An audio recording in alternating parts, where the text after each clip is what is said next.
All right, so on today's video, we're gonna do something a little bit different. I got my buddy Kings on the channel. He's another 24-year-old real estate investor from Massachusetts? Massachusetts, going to LA soon. That's right. So we're just gonna be talking about anything we want, real estate, content, all that stuff. I hope you enjoy. And if you are new to the channel, my name's Justin You're Wrong, real estate investor and entrepreneur here in Las Vegas. I've made hundreds of videos teaching people about real estate. And the goal of this channel, help you grow your money and mindset. Also, if you wanna see more personal content, follow me on Instagram at Justin You're Wrong. Okay, how do I feel about flipping and actively like wholesaling, actively flipping? Yes. How do I really feel about it? Like, you know, I've done 3 so far and like, I think it's been fun, I guess. Like finding the deal and everything is a lot of work. It's new though. It's new. Yeah. You're forcing yourself to get a lot more, like there's a lot more skills. You're learning so many different things and it takes a lot of hustle. Right. Luckily, like I got that hustle in me, but you know, how sustainable is it? I don't know, I have to figure it out. Right now, I can keep going. It looks like it's something I can do for a while. Right. But at the same time, what ends up being kind of like the path of least resistance for me ends up being like the social media type of stuff too. I've always done that. I've always just loved it. I've loved being able to entertain people. I loved being able to inform people, inspire people, right? So like if that's something that I can really do in this space for like a really, really long time, like the sky's the limit. So dude, because here's the question I have for you. It's like, I had to ask myself this question, is that as a business owner, because even content's a business, like you have to manage that, you have systems.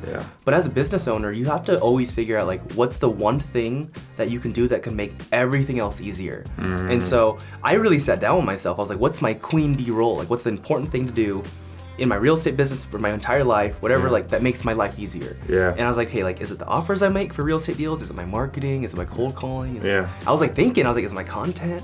And then like I like was instructed by a book, I think it was called Clockwork, to like write on index cards of like your things, and you slowly remove what's not the one thing. And I was between offers made on real estate and videos made for YouTube. And I was like, right now, I was like, YouTube has got me private money, it's got me multiple deals, it's got me now opportunities for like affiliates, sponsors, that stuff. And I'm like, and I have a small audience, and I thought, dude, if I can go hard at this, everything else in my life becomes easier. So I was like, why would I be going so hard at this real estate thing if I can go hard at this and still do the real estate on the side? But I kind of know what I like now, and I don't want to be stuck doing stuff that I don't like. Like, even though we're young, I hate the feeling. So you hate flipping houses? Yeah, I hate flipping houses, and I teach it. That's hilarious.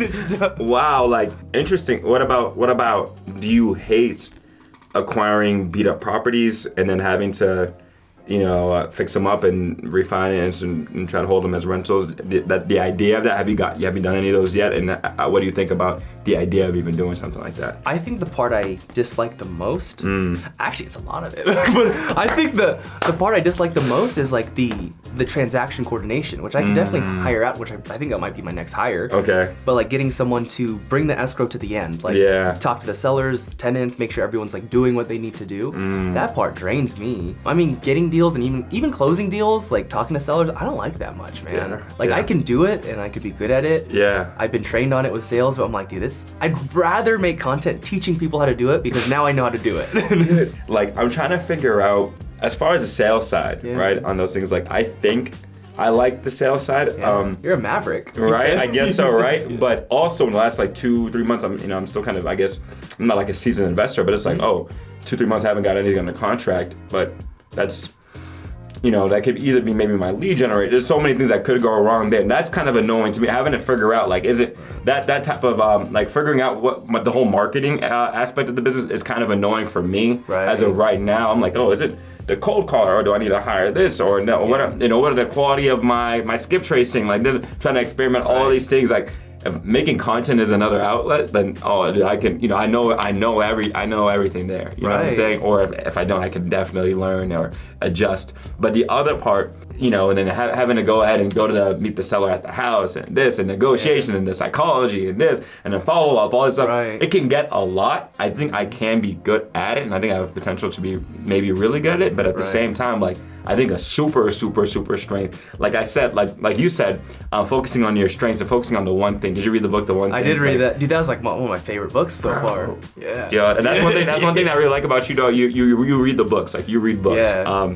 That's pretty awesome. Another thing I like about investors in general and people in the Future Flipper group, like a group of nerds almost sometimes. You know, and you're like, oh, like, yo, you read this book? We all read books and stuff. But yeah, I read The One Thing by Gary Keller, and I think it's Gary Keller. I'm pretty sure it is.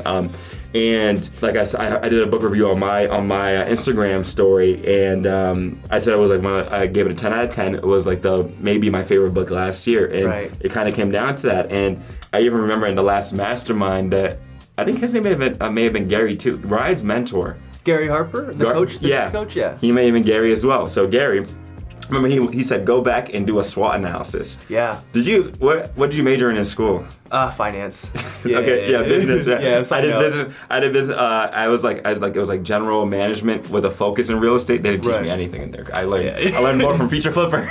Yeah. I really did, but I remember SWOT analysis from school, which was so annoying because I hate when I actually I'm like, oh crap, I actually learned something from school. Right. Because like the real knowledge you get is from like life, and especially as an entrepreneur, was from doing it. Right. And I kind of think, pros and cons of school and college. I think a lot of it can be kind of a scam sometimes. It all depends on a lot of things. But I get annoyed when I'm like, I did learn something. Yeah. And I did remember I was like SWOT analysis: strength, weaknesses, opportunities, and threats. Right. And I did that after that Mastermind, and I was like strengths, like big strength, social media, right? And then like weaknesses, whatever, and the rest. But I was like, focus on my strengths, like the one things that focus on your strength, like focus on all these kind of things. And so that's been kind of my thing lately, and why I'm now starting up the social media stuff on the real estate side, because I'm like, dude, I think I can really do this for a really long period of time, and maybe even revolutionize the game. Really, I mean, that's kind of the goal where I want to go. Like in the real estate space, dude, I want to be a big dog. You absolutely will, and I know why is because right now you like have a master of like, I guess, the virality and the entertainment type of content. And I guarantee you, once you combine that with like teaching people, which you can just do it, like you just teach, but like you have your own personality. Yeah. And I know a lot of like investors that are YouTubers and TikTokers, and they don't have that aspect, but people still love them, like millions of people. And I'm like, dude, if you have both, you'll go all the way. I think that's the goal. That's kind of what I see, and that's what I'm trying to do. I think it'll all work out. Yeah. But to go back to the point of like, I guess the point of you hating some parts of real estate. You want to maybe acquire rentals. Do you hate the idea of finding something that's completely trash or having to find something that's completely trash, fixing it up and then keeping it as a rental? Does that annoy you? No, not so much. I mean, even actually construction's probably my least favorite. I hate construction. Me too, flipping. Bro. Me too. That's why all three of my deals have been wholesales. Yeah, and that's why I have a project manager now for virtual stuff. But dude, it's funny. I'm still on this, but you still mentioned like all of our group, like the Mastermind, the coaching that we're in. Yeah. We're around all these people who like are pretty much we're all nerds. Yeah. And dude, like you met a bunch of guys at the house right now. We're sitting at this house. Yeah. And when they first came here, dude, the energy in this house was insane. And I was like, because we're all super pumped, not just like high energy, but like all wanting to learn, because they're asking me questions about my stuff and like genuine questions with curiosity, like no judgment. They're just like, no, like how'd you do that?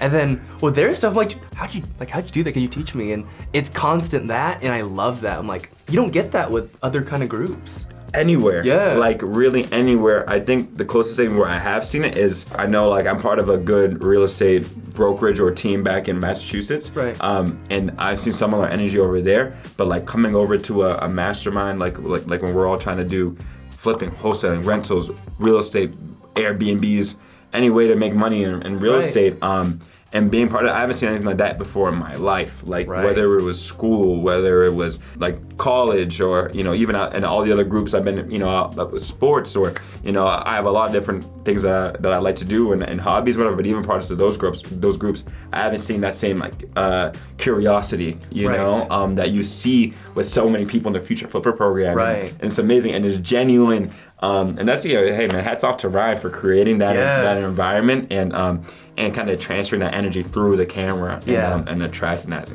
And as we're talking, man, I'm starting to really think of like why I dislike the flipping and wholesaling. And I think it really stems down to the cash flow, how the cash comes in, how hard it is for it to come in. And so I've done flipping or I'm investing for over 3 years, about 3 years. Okay.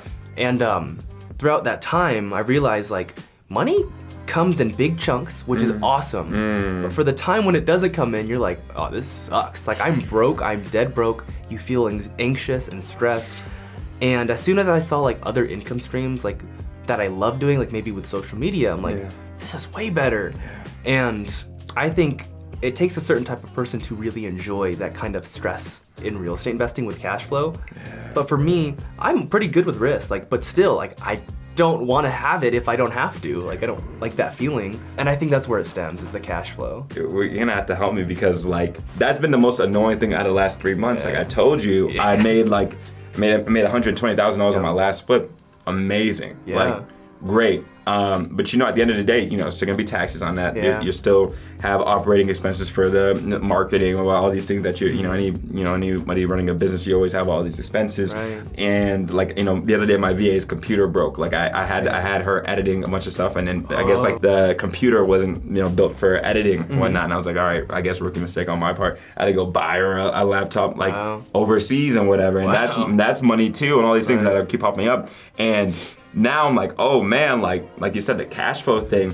All right, yeah, I could get a deal at some point, or maybe I could, you know, try to wholesale this one or whatever it is that I'm trying to do for the cash flow. And you can create cash flow streams, but it's a little more difficult than it is in some other business models. You know, that's why even Ryan Pineda he says like, he says he hates the house flipping business, which is hilarious too, because there are many easier ways to make money. Right, and people think it's so amazing. I'm like, wait till you do it for a while, and then you'll notice like how it feels and how.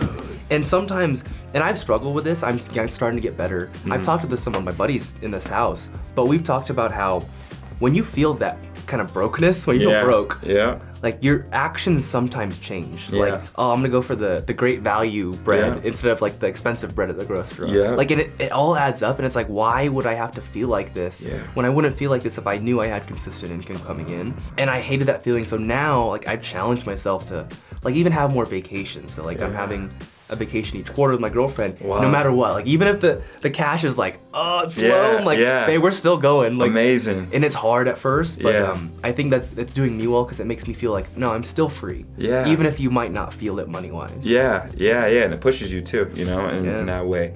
But yeah, dude, like, I mean, you know, that affiliate program now that I'm kind of really thinking about, I'm like having so many light bulbs in my head. I know, I see it. Yeah, that's something I'm probably gonna try to figure out more about, or kind of like the best ways really to monetize the channel right now. I know if I keep, you know, one of my main kind of models that I was thinking of really doing and really focusing on has been like, you know, creating all this content and developing relationships with realtors, meeting a lot of people, meeting a lot of investors, and then just having them, you know, following up with them and asking them if they have any deals around and whatever. That's something I think I can do really well and do well. But then at the same time, though, I'm still gonna have to, you know, either go out to the property or have somebody go out to the property to check if it's a good deal or all these things. But my whole mindset right now is like, I'm gonna have to go out there and go get them, have somebody go look at him or something like that. You know what I'm saying? And that's kind of trying to, as I now go from Massachusetts to over to the Los Angeles SoCal kind of area, is going to be kind of my mindset and kind of what I'm thinking about right now. But what are your kind of thoughts on that? If I can, like, I guess that form of lead generation through social media as far as finding deals and then having people like remotely go check them out for you and whatever. Especially me, like I'm going to LA, I don't know anybody right now. Like I'll develop relationships, but I don't have a contractor yet and all these people. Is that a form of lead generation that you think you could enjoy? Or do you hate that type of lead generation as well? Or? Actually, I got my last 2 deals from social media just like that. Like people watch my YouTube videos, they reach out and they're like, hey, like, I think I got a deal. I was like, oh, cool. So like I dealt with it. So like I analyze the deal. I was like, oh, I can actually make an offer. And are these realtors or just people wholesalers or realtors? Okay. Or like usually they're brand new wholesalers because that's who I'm targeting, which makes me feel good that I'm targeting the right people. But they'll reach out and like, hey, like I think I got a deal. I don't really know how to crunch numbers. Like, you want to partner on it? And most of them aren't deals. But then sometimes I'm like, hey, this is a deal. Like, and then you reach out. But as far as, I think when it comes to content and monetizing, you can definitely monetize that way, as I've seen.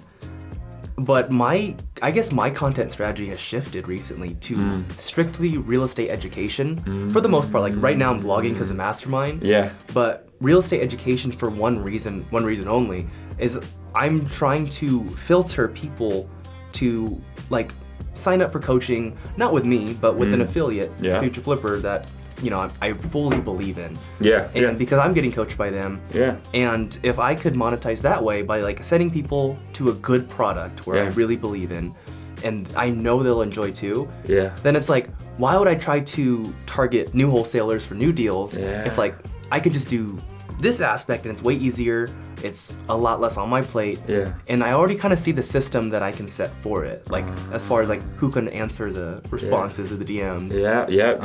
Because you mentioned earlier of like you're kind of dealing with like I try to do it myself, everything right now, and the hard part is like, okay, like how do I get someone, or should I get someone for this or whatever it is?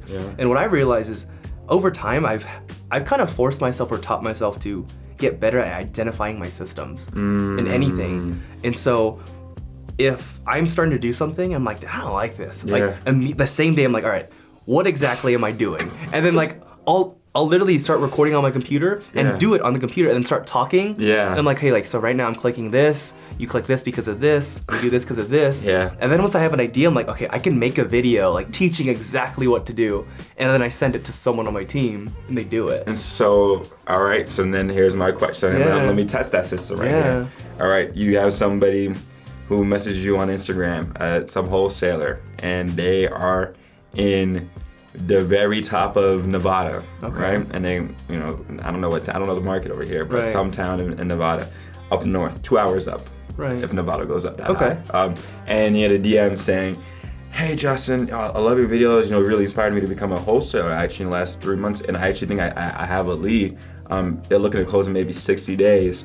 I'm trying to figure out the ARV, and I'm also trying to figure out the repairs. I really don't know how to. And then, could you help me on this? How are you, at that point, do you go and personally coach them? Or when they're looking for a contractor, do you send a contractor out there? Do you tell them to go find their own contractor? And then at that point, are you looking to still acquire the property, or would you try to wholesale, or is there still a way you want to get paid, or are you just looking to add value? Gotcha. I'm really glad you asked that, because I get a lot of that. Like a lot of random questions from people all over the country. And luckily, I have made over like 160 videos on YouTube, educational videos for the most part. And now, like, if they ask me, I have an ARV video, I have multiple ARV, and then I have like multiple rehab estimate videos. And so most of the time when people ask me questions like that, I just like, I find the video, I send the link, and I could probably teach someone this, which I should. I know I'm getting ideas. You probably could. You definitely could. You certainly could. Go ahead. I'd find the YouTube video, I'd send the link, like, hey, these answer your questions, and I just try to give value. Because I never try to butt my way in unless they ask for it. Like, unless they're like, hey, like, I want to partner with you. Or sometimes if they're kind of vague, I'm like, hey, like, what do you want? Like, how do you want my help? Unless, like, if they ask me a question, I can usually help them with videos that I've made. Because like if I send like 3 videos, I'm like, they just watch 30 minutes of me talking to them without me actually being 30 minutes. That's true. And so I'll send them the videos, and then I'll ask them, okay, like, watch these, let me know what you think if they actually helped. And if you have any other questions like that you need to help move you forward, then come back to me. And then at that point it might be like, hey, like, let's partner on this, like if it's a deal. Got it. So that's my system right now. I just haven't documented it. It's in my head, like I need to put it on. That's awesome. And so then how did what were the examples of it? Was that pretty much how those last 2 deals came across your plate? Was it these random kind of DMs where you then help people kind of help answer the question, and they said, hey, are you looking to buy, or or? No, the last one was a phone call. Random. Like, well. I usually don't answer unknown numbers. But I did. I was like, whatever, just answer it. And he's like, hey, like, I'm a new wholesaler. Like, I came across your Facebook. Like, at first I saw your videos, and it's like, and I swiped past them. And then he's like, then you kept popping up. And I was like, what the hell? And then he clicked them, and then he came across my YouTube, watched some of those. And then he's like, I trusted you enough to call you. I'm like, hey, I think I have a deal. And he got it from a pocket listing from an agent. And I looked at it, and it was a smoking deal. I was like, dude. And I was like, what do you want? Like, how do you want me to help? Like, I don't want to butt in. And where was this deal at this? This was actually in my market, which is crazy. Which is this was specifically Turlock, California. My main market's Fresno, California, but it's like right next to it. And even you doing so virtually, here in Vegas, that's your main market in the sense that will you acquire without seeing, or are you still trying to go fly over? And... Oh, I never see anything. Yeah, like before I buy, I never see during the rehab. It's like, it's done. It's done. Like, oh, cool. Like, it's done. And that was part 1 to this video. If you wanna watch part 2, it'll be coming out soon, but if it already came out, go to the link in the description below and I'll have it linked there so that you can view it for yourself. It's just a continuation of this conversation. And also, if you want help to grow your real estate business, whether you're brand new or if you already got deals under your belt, DM me the word coach on Instagram at JustinYouWrong. Peace.